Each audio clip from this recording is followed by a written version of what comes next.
他在白茫茫中看着阿爹的背影一点点走远，他想追也追不上，结结实实摔了一跤，全身都很疼。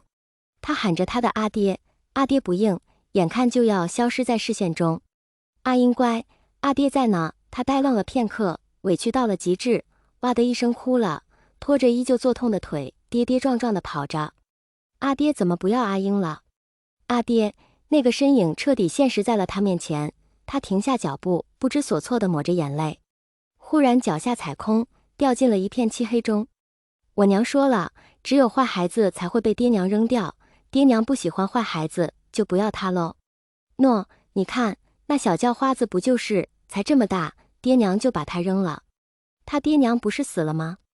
我娘说的。你懂什么？说不定是他自己编的。哈哈哈，阿爹，别不要阿英。小小的孩子极力把自己缩成更小一团，努力捂着耳朵不如听外界的声音，可那些声音越来越大，他徒劳地哭喊着阿爹，阿爹。小团子终是偏头，把方才吃下的药通通吐了出来，呛咳的把小脸都憋红了，不住地挣扎哭喊。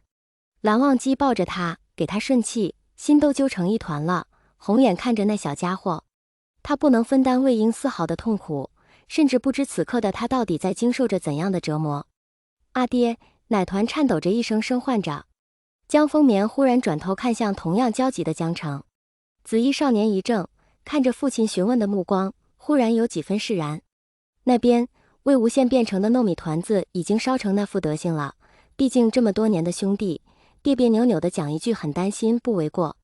他冲江丰眠点了点头。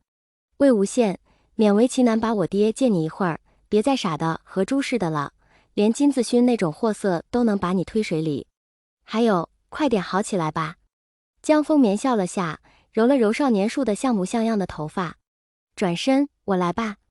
在场所有人都齐齐回头，一个高大男子身边还有一个翻版的少年，同样的俊秀，甚至笑起来都同样让人如沐春风。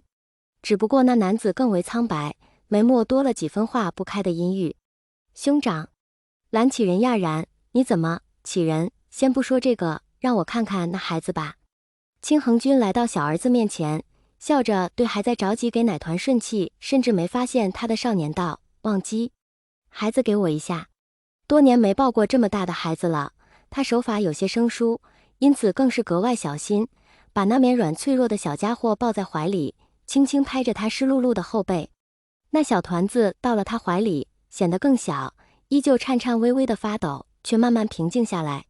青恒君的一只手足够托住小家伙的身体，另一只手护着，缓缓舒了些灵力。小家伙依旧抽抽搭搭的，明明已经没了力气，依旧可怜巴巴的执着着，喊着阿爹。那么小的一团奶包，那副想哭又不敢哭，委屈又无助，彷徨无措的小模样，看得人心都颤。青恒君的眼神有意无意地看着一旁目不转睛看着他和他手中孩子的小儿子蓝忘机，叹了口气，柔声哄着阿爹在呢。在场的人无不经意地睁大双眼，蓝忘机有些愣怔，却发现那个高大的男人意味深长地看了他一眼，然后继续低头哄着怀中的孩子。青恒君低头，眉目被暖色的烛光晕染得有些模糊，却也隐去了那阴郁，看起来分外柔和。那孩子极小一团地缩在他怀里，烧得滚烫，似乎身上的奶香都更加浓郁。奶团软软贴在他胸口，被渐渐安抚下来，热乎乎的小手还有些发抖，却紧紧攥着他的衣领不放，毛茸茸的小脑瓜埋在他怀里唤着阿爹。青恒君臂膀宽厚，把小团子兜得严严实实，一手抚顺着孩子的后背，不怕了，乖，阿爹在呢，不怕了。半晌，小家伙抽抽搭搭的平静下来了，乖顺的被青恒君抱在怀里睡了。医师端来药，示意青恒君把小家伙放下喂药。岂料青恒君一轻身，那孩子就有预感似的，紧紧地拽着他不放。小团子手上有伤，皮肉又细得很，蓝忘机还没来得及阻止，便看见青恒君的领口晕出一片嫣红，可那孩子却不知道疼一般，死死攥紧，正命地往青恒君怀里钻。一向乖巧不哭不闹的孩子，此刻却极为固执，生怕被丢下一般，然而哭都不敢太大声，只能细弱的呜咽抽泣着，上气不接下气的央求着阿爹别走。阿英跟不上，被寒气所伤，小脸本冻得煞白。